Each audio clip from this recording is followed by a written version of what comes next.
क्या होता है? जनरल के फॉर्मूले में सबसे पहले क्या होता है बाबू? डेट। क्या होता है? डेट। फिर क्या होता है? पार्टिकुलर्स। क्या होता है? पार्टिकुलर्स। फिर क्या होता है?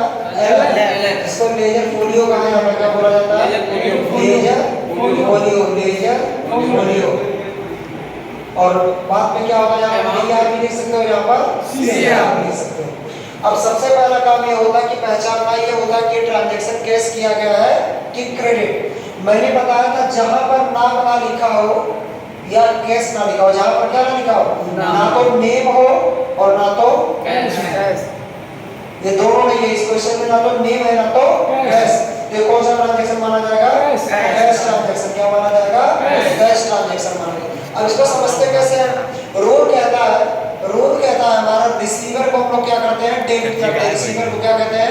डेबिट करते हैं। और गिवर को हम लोग क्या करते हैं? क्रेडिट करते हैं। आई बात समझ में? रिसीवर को हम क्या करते हैं? डेबिट करते हैं और गिवर को क्या करते हैं? ये किस अकाउंट का रूल है बेटा? Personal account. किस अकाउंट का रूल है? पर्सनल अकाउंट का रूल कहता है कि जो रिसीवर होता है उसे हम डेबिट करते हैं और जो गिवर होता है उसे हम क्या करते हैं? क्रेडिट। अब चलिए पहला ट्रांजैक्शन पढ़िए। अरे अच्छा एकदम साफ साफ बेचा।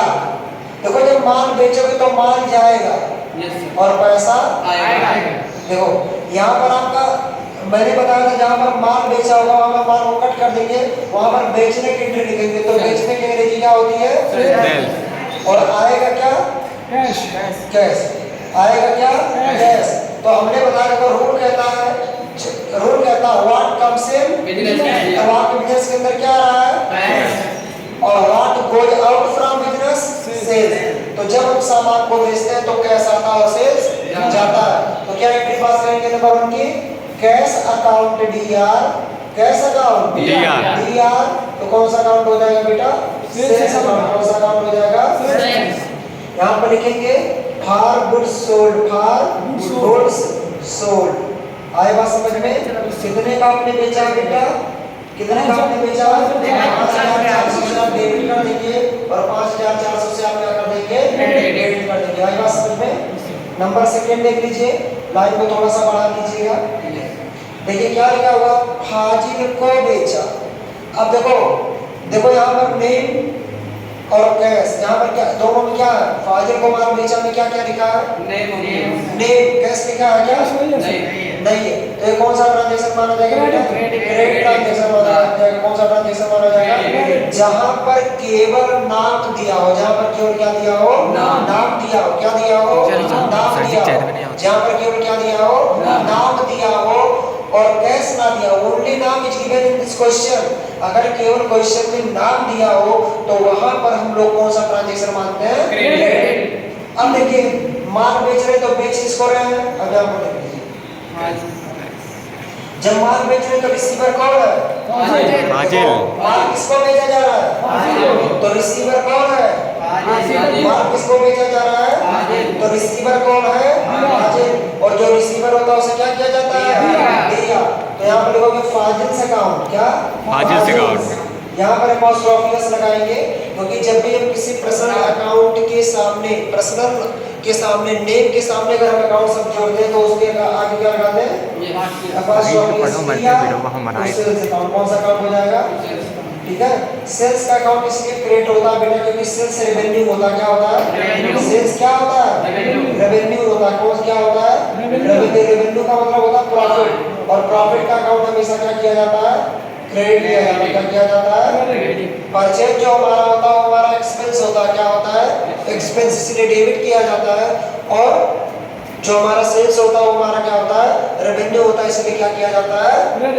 यहाँ पर लिखोगे फॉर गुड्स सोल्ड टू।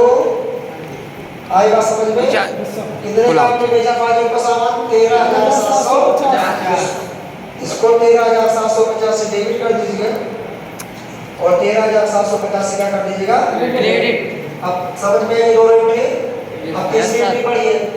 यहाँ पर देखिए, यहाँ पर कैश होना चाहिए और नहीं होना चाहिए। यहाँ पर दोनों दिया है। जहाँ पर कैश और नाम दोनों दिया हो, देखो समझ लो, जहाँ पर नाम या कैश दोनों नहीं रहेगा तो कौन सा ट्रांजैक्शन माना जाएगा? कैश।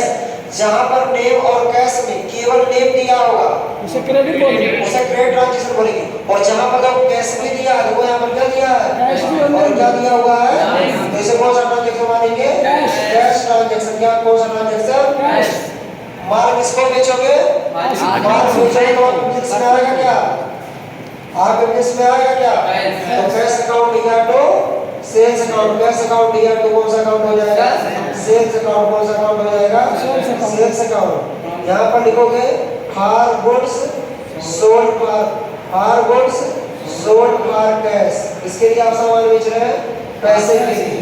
कितने का आपने सामान बेचा भैया, 9600 से डेबिट और 9600 से क्या कर दीजिए, क्रेडिट। आए बात समझ में, आखिरी देखिए नंबर अगला क्या करेंगे, कादिर को देखो, यहाँ पर देखो, यहाँ पर नेम भी लिखा है और उधार मुद्रा, क्रेडिट भी लिखा है। तो इसे कौन सा ट्रांजैक्शन मानेंगे, क्रेडिट ट्रांजैक्शन मानेंगे। कौन सा ट्रांजैक्शन मानेंगे, तो किसको बेचा है आपने, कादिर को।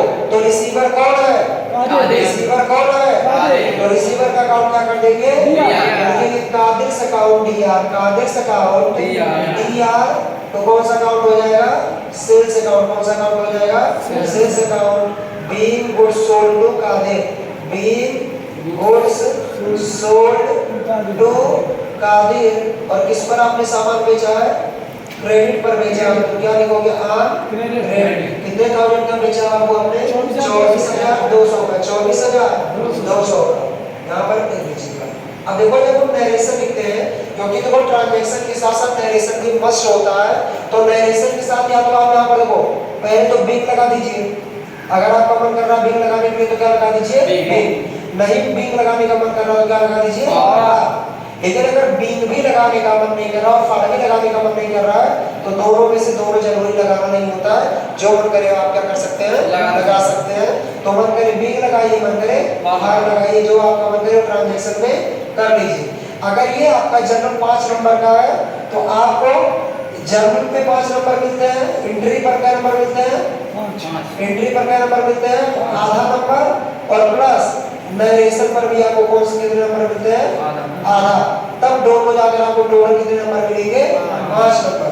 तो देखो एंट्री भी करना मस्ट होता है, उसके साथ साथ नरेशन भी करना क्या होता है, मस्ट होता है। और लास्ट में क्या करने के लिए, लास्ट में आप क्या करेंगे, क्या करेंगे, लास्ट में इसको क्या करेंगे, टोटल करेंगे। और टोटल का जो अमाउंट होता है वो डेबिट के वैल्यू किसके वैल्यू के बराबर होगी, क्रेडिट के वैल्यू के बराबर होगी। तो ध्यान रखिए बाबू, जब माल बेचने की एंट्री आती है, माल खरीदने की एंट्री आती है, तो ये किस अकाउंट में आता है, गुड्स अकाउंट में आते हैं। किस में आते हैं, गुड्स अकाउंट में। किस अकाउंट में आते हैं, गुड्स अकाउंट। किस अकाउंट में, गुड्स अकाउंट। और गुड्स अकाउंट पहले नंबर पे आता है परचेज अकाउंट। गुड्स में पहला अकाउंट कौन सा आता है, परचेज अकाउंट। दूसरे नंबर पे कौन सा अकाउंट आता है, सेल्स अकाउंट। तीसरे नंबर पे आता है परचेज रिटर्न। कौन सा अकाउंट आता है, purchase return account. Purchase return account का एक और नाम होता है, इसका एक और नाम होता है रिटर्न आउटवर्ड। क्या होता है, रिटर्न आउटवर्ड अकाउंट। कौन सा अकाउंट, रिटर्न आउटवर्ड अकाउंट। उसके बाद होता है सेल्स रिटर्न। क्या होता है, सेल्स रिटर्न। इसका एक और नाम होता है रिटर्न इनवर्ड। कौन सी अकाउंट, रिटर्न इनवर्ड अकाउंट। आए बात समझ में। अगले नंबर पे आता है स्टॉक अकाउंट। कौन सा अकाउंट आता है, स्टॉक अकाउंट। तो देखो 1 2 3 4 5 और एक अकाउंट होता है goods Saint on consignment. Goods Saint on consignment. कौन सा, goods Saint on consignment account. कौन सा अकाउंट होता है, कंसाइनमेंट। तो ये गुड्स अकाउंट कितने तरीके के होते हैं, 5 तरीके के आपके होते हैं। तो जब भी बाबू गुड्स की बात की जाएगी, जब भी गुड्स की बात की जाएगी, तो या तो उसे हम परचेज अकाउंट में लिखेंगे, या तो सेल्स अकाउंट में लिखेंगे, या तो परचेज रिटर्न में लिखेंगे। अगर सामान रिटर्न करते हैं तो अगले नंबर पे या तो सेल्स रिटर्न में करते हैं, या जब हमारे पास सेल्स रिटर्न होकर आता है, या तो अगर हमारे पास कुछ सामान बचता है तो उसे स्टॉक में लिखते हैं, या हमने सामान बेचने के लिए किसी भी किसके पास, एजेंट के पास भेजा, तो इस अकाउंट के अंदर हम लोग लिखते हैं। यानी जितने भी गुड्स की एंट्री होती है 5 अकाउंट में किसी एक अकाउंट के अंदर की जाती है।